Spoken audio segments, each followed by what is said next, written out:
तो गुरुवार को वक्फ संशोधन कानून को लेकर सुप्रीम कोर्ट में सुनवाई हुई।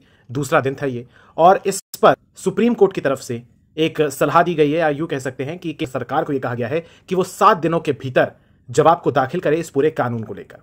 इसके बाद यह भी कहा गया कि केंद्र के जवाब के बाद 5 दिनों के भीतर याचिकाकर्ताओं को भी अपना पक्ष रखना पड़ेगा। कोर्ट में क्या कुछ हुआ, किसने क्या क्या रखा अपनी बात, कोर्ट ने प्रमुख तौर पर क्या कुछ कहा, यह मैं आपको बताऊं, लेकिन उससे पहले आपके लिए जानना जरूरी है कि आखिर सरकार का पक्ष कानून पर कौन रख रहा है और विरोधी यानी कि याचिकाकर्ताओं का पक्ष कौन रख रहा है। सरकार की तरफ से सॉलिसिटर जनरल तुषार मेहता सरकार की तरफ से अपना पक्ष रख रहे हैं, सरकार का पक्ष जाहिर सी बात है, जबकि अभिषेक मनु सिंघवी, कपिल सिब्बल, सीयू सिंह और राजीव धवन ये याचिकाकर्ताओं की बात रख रहे हैं। वक्फ कानून के खिलाफ अपने जो पॉइंट्स हैं, चाहे वो धार्मिक स्वतंत्रता को लेकर हो, जो भी आपत्तियां हैं, चाहे वो डीएम से फैसला कराना हो, ये हो, या फिर सदस्यों की नियुक्ति गैर मुसलमानों की वक्फ बोर्ड में या कमेटी में हो, इन तमाम मुद्दों को लेकर जो विपक्ष में विरोध में बात रख रहे हैं वो ये वकील रख रहे हैं।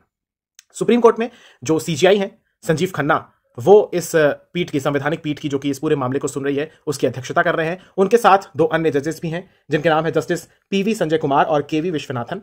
73 में से 5 याचिकाओं को सुनने की बात की गई है, क्योंकि सुप्रीम कोर्ट की तरफ से कहा गया कि इतना समय नहीं है कि हम बहुत सारी फाइलों को पढ़ें, लिहाजा 73 जो याचिकाएं दायर की गई हैं उनमें से 5 याचिकाओं को सुना जाएगा और उन्हीं पर एक तरीके से सुनवाई होगी, उन्हीं पर कोर्ट के सामने पक्ष रखा जाएगा दोनों तरफ से।